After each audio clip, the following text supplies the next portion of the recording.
At the airport, my ticket was canceled. I checked my phone. Mom texted, "Have fun walking home, loser." Then Dad said, "Stop acting poor. Take a bus like you should." So their faces went pale when the airport terminal buzzed with activity around me, families reuniting and business people rushing past with rolling suitcases.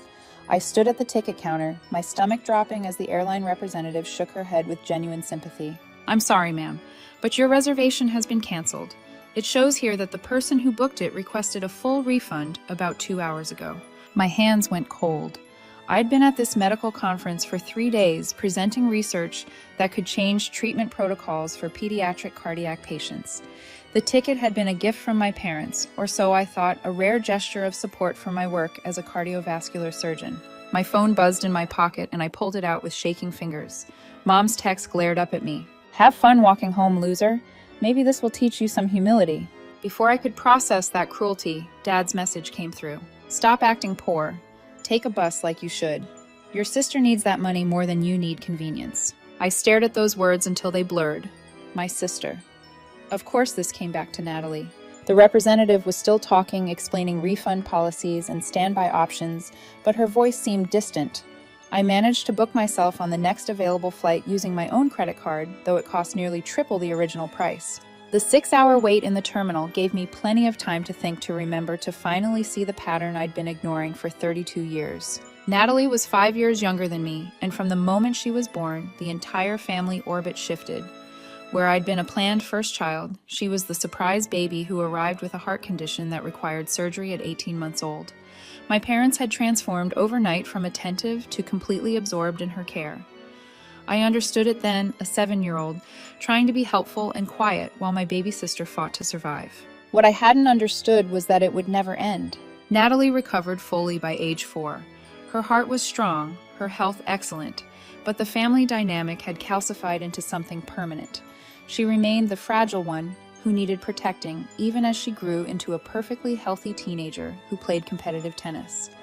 I remained the dependable one who didn't need attention even when I graduated high school as valedictorian, put myself through college on scholarships, and earned my medical degree while working night shifts as an EMT.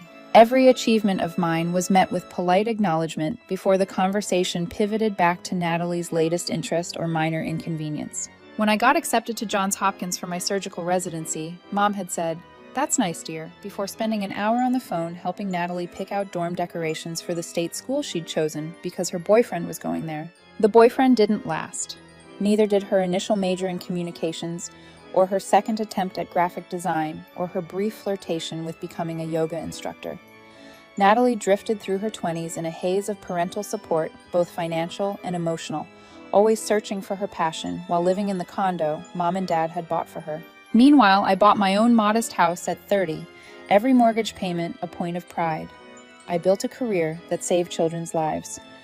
I published research in medical journals. None of it seemed to matter. The text messages kept coming during my airport wait. Mom sent 3 more variations on the theme of my selfishness.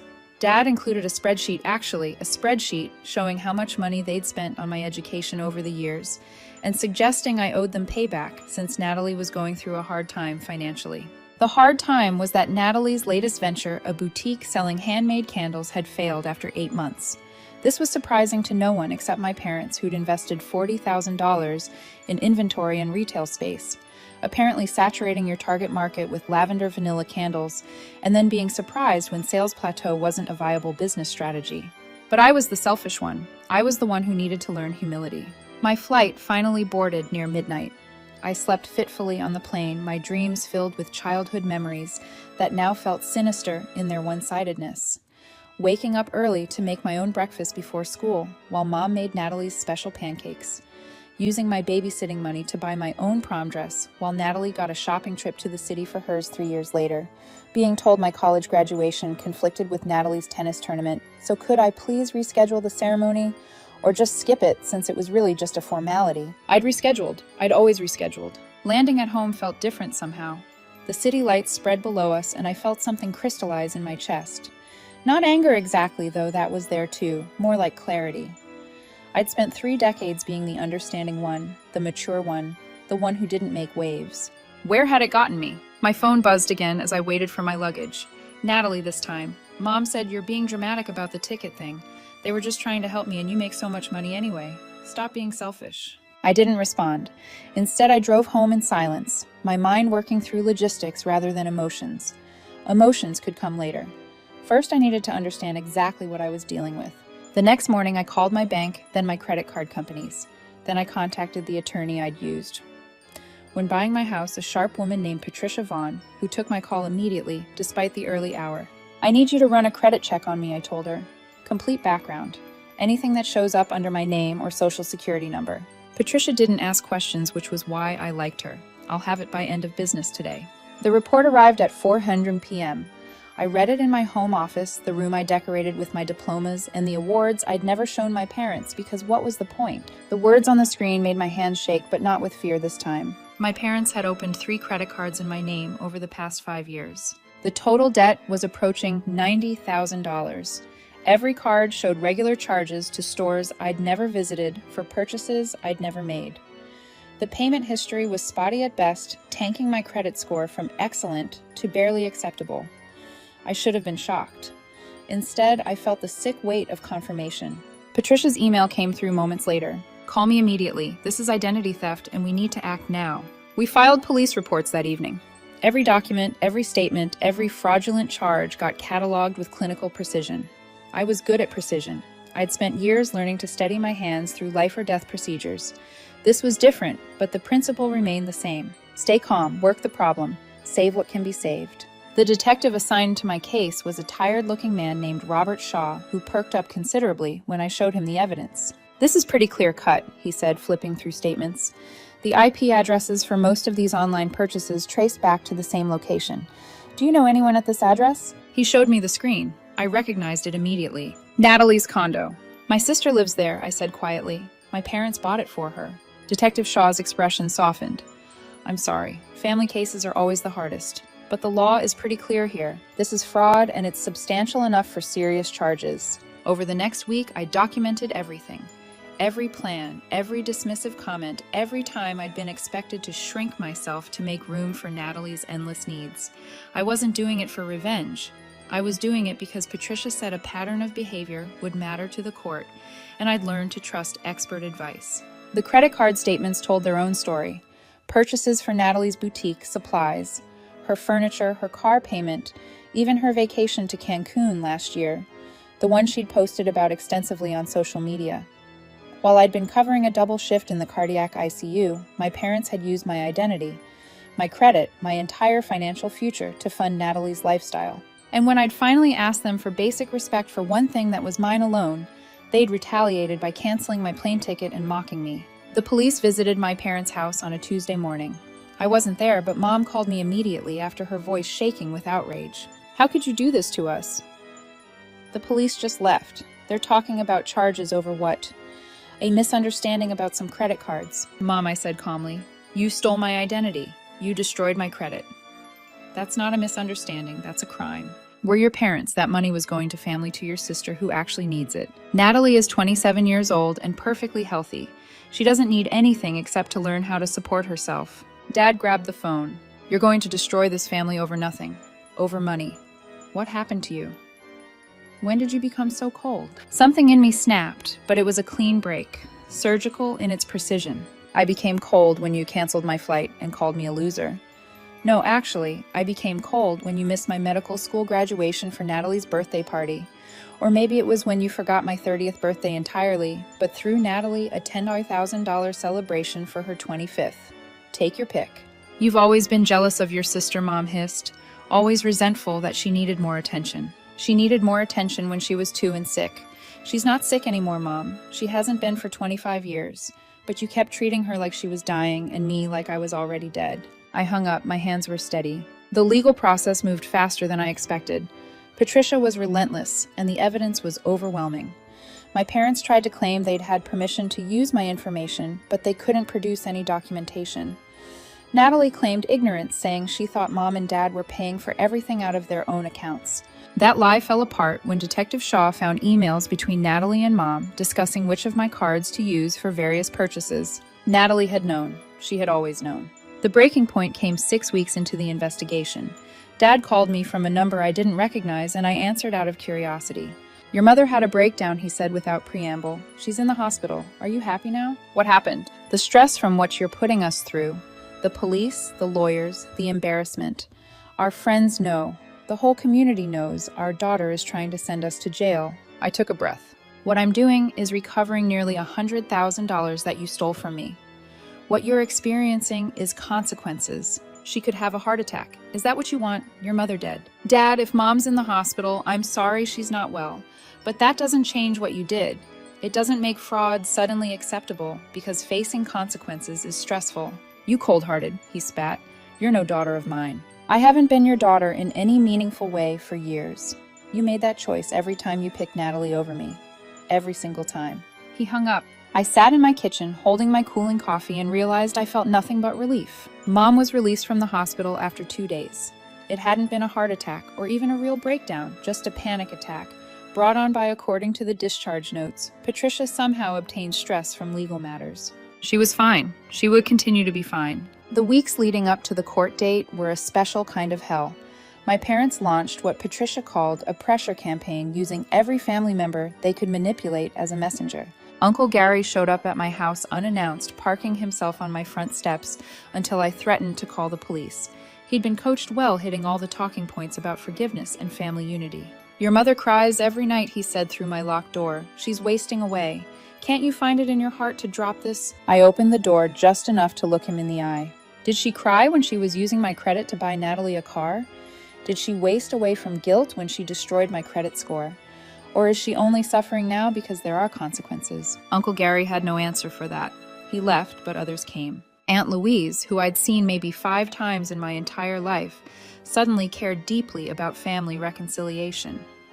Cousin Jennifer wrote a lengthy Facebook post about the importance of forgiveness without naming me directly, but everyone knew.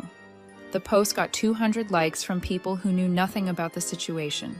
What they didn't see were the additional discoveries Patricia kept unearthing. A personal loan taken out in my name 3 years ago, forged signature and all. Insurance claims filed using my information for medical procedures I'd never had. My parents had been using me as their personal ATM for far longer than even I'd realized. And the total damage was creeping toward $150,000 when you factored in interest fees and the cost of repairing my demolished credit. Detective Shaw brought me into the station one afternoon to review security footage from one of the credit card applications. The video showed Mom at a bank branch, confidently presenting my driver's license, which she must have copied somehow, along with forged documents. She smiled at the banker. She made small talk. She walked out with a new credit card in my name, like it was the most natural thing in the world. She's done this before, Shaw said, pointing at her body language on screen. See how comfortable she is. This wasn't a one-time desperate act. This was routine for her. I watched my mother commit fraud with the ease of someone grocery shopping, and something inside me turned to stone. Whatever small, hidden part of me that had been hoping for some explanation, some justification that would make this hurt less, died completely in that moment. The night before the court date, I couldn't sleep. I sat in my kitchen at 3 a.m., drinking chamomile tea that did nothing for my nerves, and let myself finally feel the full weight of what had happened. Not just the theft, but everything that led to it. Every birthday they'd forgotten, every achievement they'd minimized, every time I'd needed them and they simply hadn't been there. I remembered being 14, getting my first period while home alone because Mom was at one of Natalie's tennis matches 3 hours away. I called her scared and confused, and she sighed like I was being dramatic. There are pads under the sink in my bathroom. I'll explain it when I get home. She'd gotten home at midnight and been too tired to talk. I'd figured it out from a library book and conversations with my friends. I remembered being 19, calling home from college after my roommate had been in a serious car accident and I was shaken, needing my parents. Dad had answered, distracted, said something about how these things happen and I should probably get back to studying. In the background, I'd heard Natalie laughing about something. They were having a family game night, the kind they used to have when I was younger before I'd gone away to school. They'd stopped including me in the family calendar once I left. I remembered being 26, finishing my surgical residency, the most grueling 5 years of my life. I called to tell them I'd been offered a position at a prestigious hospital, a job people spent their entire careers working toward. Mom had said, "That's wonderful, honey," in the same tone she used when I told her I'd bought new curtains. Then she'd pivoted immediately to Natalie's crisis of the week. Some boy hadn't texted her back. And wasn't that just devastating? Each memory was a small cut, but together they bled out any remaining attachment I'd felt. By the time the sun rose, I was hollow but clear. I knew exactly what I was walking into that courtroom to do. The court date arrived on a gray morning in November. I wore a simple navy suit, my hair pulled back every inch, the professional I'd worked so hard to become. My parents looked small and old, flanked by a public defender who seemed overwhelmed by the evidence against them. Natalie sat behind them, her expression sullen. The prosecutor, an efficient woman named Karen Thornton, laid out the case with clinical detachment. Identity theft, fraud, nearly $100,000 in stolen credit, a credit score destroyed, years of financial manipulation. My parents' attorney tried to argue family circumstances, suggesting that parents using their adult daughter's credit didn't rise to the level of criminal fraud.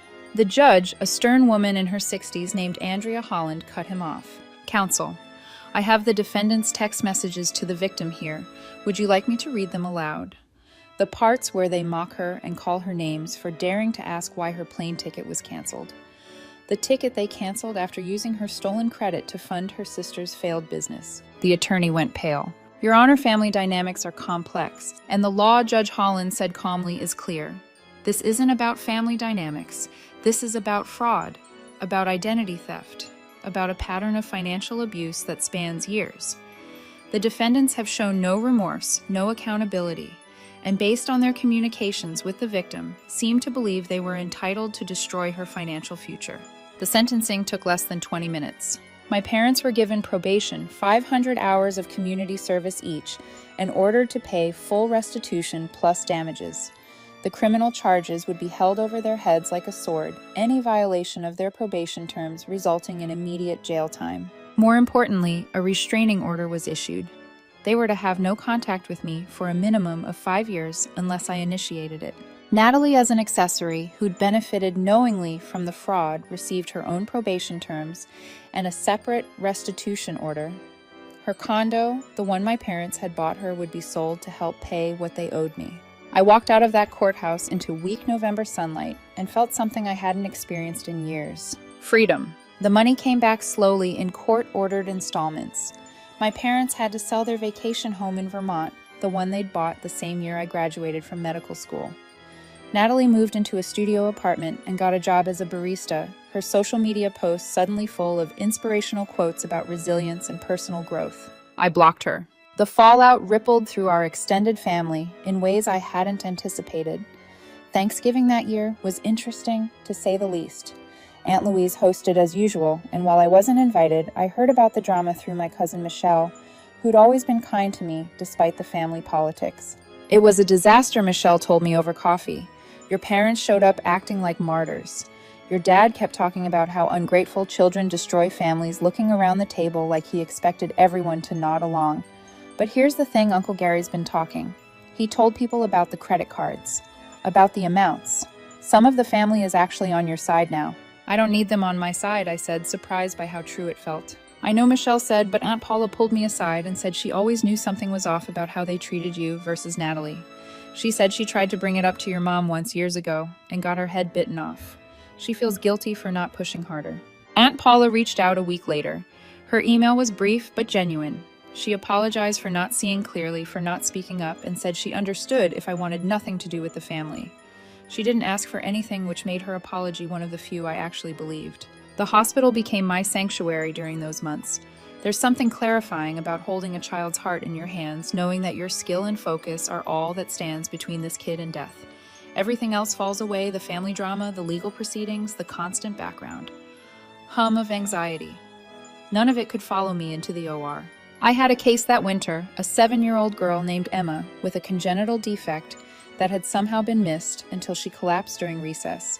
Her parents were terrified, barely holding it together as I explained the surgery. The mother gripped my hands and said, "Please save her. She's our whole world." I did save her.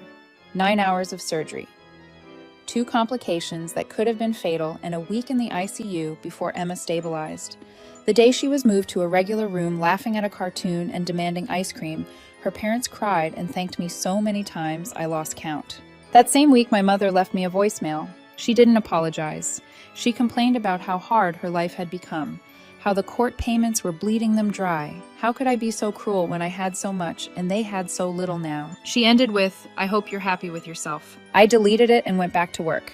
Emma went home 2 days later, her parents sending me a photo of her smiling in her own bed, surrounded by stuffed animals. That little girl had her whole life ahead of her because I'd spent years mastering my craft, because I'd prioritized my career over family approval, because I'd been selfish enough to build something meaningful. My mother's definition of happiness and mine had diverged a long time ago. I was finally accepting that. My credit score began to recover. Patricia helped me freeze everything. Implement fraud protections. Build walls around my financial life that should have existed all along. The hospital where I worked was supportive, offering resources through their employee assistance program when I finally opened up about what had happened. Family trauma is still trauma, my therapist said during one of our sessions. Her name was Dr. Ruth Zimmerman, and she specialized in family estrangement. You're grieving people who are still alive. That's complicated. I keep waiting to feel guilty, I admitted. They're my parents. Natalie is my sister. Shouldn't I feel worse about this? Should you feel guilty, she asked gently, for protecting yourself from people who were actively harming you, for setting boundaries with people who had none, for expecting basic respect and honesty from your family? When she put it that way, the answer was obvious. 6 months after the court date, I got a call from an unknown number. I'd learned to screen these carefully, but something made me answer. Dr. Brown. A young voice, nervous. My name is Kyle Henderson. I'm a patient of yours. Or I was 3 years ago. You did my heart surgery when I was 12. I remembered him a valve replacement complicated by an infection that had required a second surgery. He'd been brave through all of it, cracking jokes even when he was terrified. Kyle, of course I remember you. How are you doing? I'm great. That's why I'm calling. I'm 15 now, and I'm on my school's basketball team. I ran a 5K last month. My cardiologist says my heart function is perfect. My throat tightened. That's wonderful. I'm so happy for you. I just wanted to say thank you. My mom's always talking about how you saved my life, but I was too young to really get it back then. Now I do. So, thank you for everything. After he hung up, I sat at my desk and cried. Not sad tears, but something more complex. Relief, maybe, or purpose. This was why I'd fought so hard to build my career. This was what mattered. My parents' attempts at contact started a few months into their probation. Letters arrived which I returned unopened. They tried calling from different numbers until I changed mine entirely. Dad showed up at the hospital once, but security escorted him out when I showed them the restraining order. The letters that made it through came from other family members. My Aunt Louise wrote to say I was tearing the family apart. My cousin Jason called me vindictive. A few distant relatives, people I barely knew, felt entitled to weigh in on my choices and my character. I saved every piece of correspondence. Patricia had suggested it just in case, but I didn't read them more than once. Other people's opinions of my boundaries were none of my business. The surprising support came from unexpected places. My colleague, Dr. James Morrison, a fellow cardiac surgeon, pulled me aside one day in the physician's lounge. I heard what happened with your family, he said quietly. Not the details, just that things were difficult. I wanted you to know that I went through something similar with my brother. Cut him off 8 years ago. People said I was heartless. But you know what? I finally had peace. Sometimes family is toxic, and recognizing that isn't cruel, it's survival. Those words meant more than he probably knew. Work became more than just a career. It became proof of concept.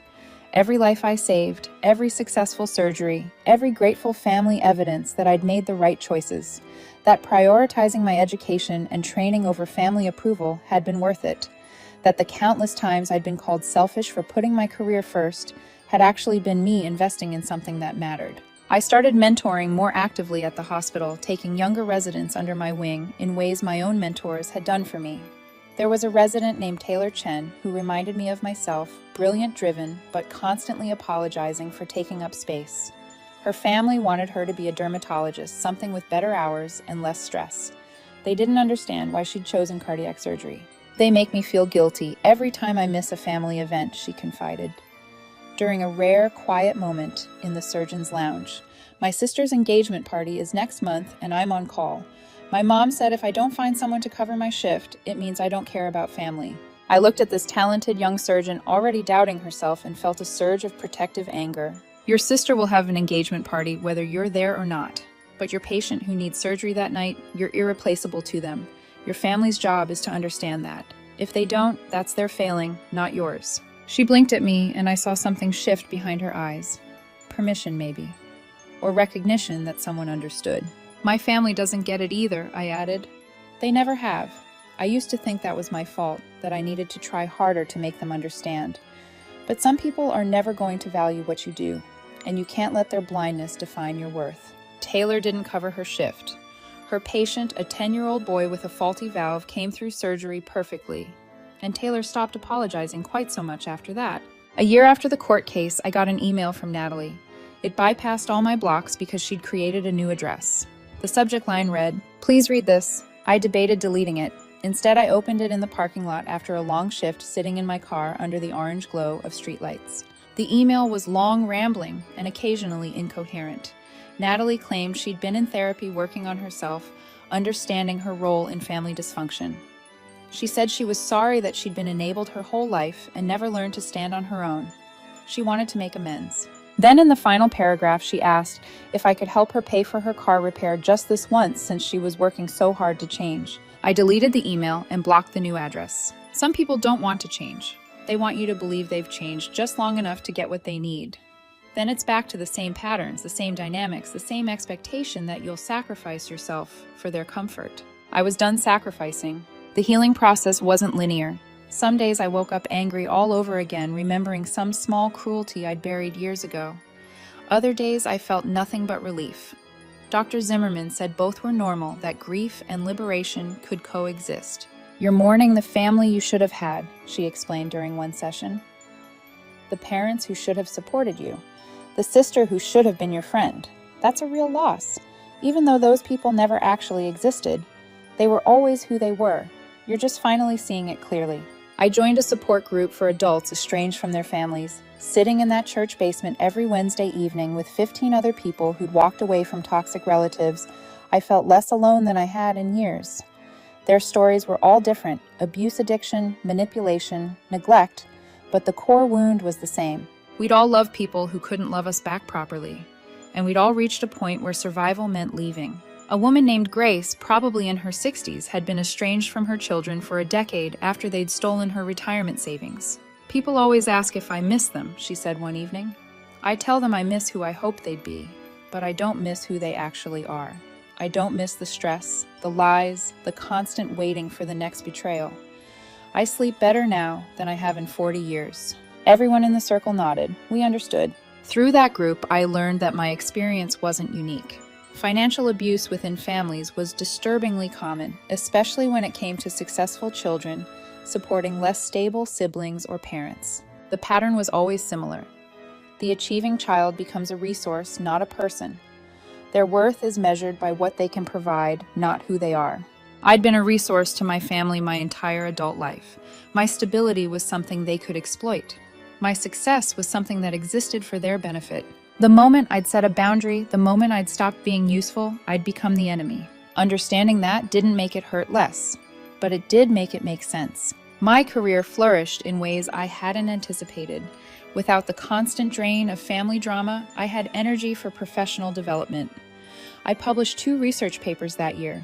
I was invited to speak at an international cardiac surgery conference in Geneva. I mentored 2 medical students who reminded me why I'd fallen in love with medicine in the first place. I also started dating for the first time in years.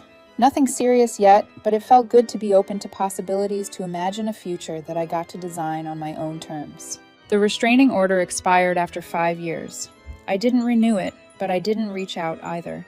My parents were in their late 60s now, both retired, living in a modest house after selling off their assets to pay their debts. Natalie was supposedly engaged to someone she'd met at her new job in retail management, though I only knew this because mutual acquaintances occasionally mentioned it before I changed the subject. Their lives continued. Mine did too. We just didn't intersect anymore. On the 5th anniversary of that day at the airport, I took myself to dinner at an expensive restaurant downtown. I ordered the tasting menu paired wines with each course and raised a glass to myself in the middle of the meal. A woman at the next table noticed. She was about my age, dining alone with a book propped beside her plate. Celebrating something, she asked with a friendly smile. "My independence," I said. She raised her own glass. "I'll drink to that." We ended up talking for 2 hours, sharing a dessert and stories about our lives. Her name was Catherine Wright, and she was a civil rights attorney who had recently won a major discrimination case. We exchanged numbers. She texted me the next day. 6 months later, Catherine and I were dating seriously. She understood boundaries in a way that felt revolutionary. She'd grown up in a healthy family, but she had clients who hadn't, and she never tried to push me toward reconciliation or a version of healing I wasn't ready for. "Family trauma is real trauma," she said once, echoing Dr. Zimmerman's words. "You don't owe anyone forgiveness just because you're related." My professional life reached new heights.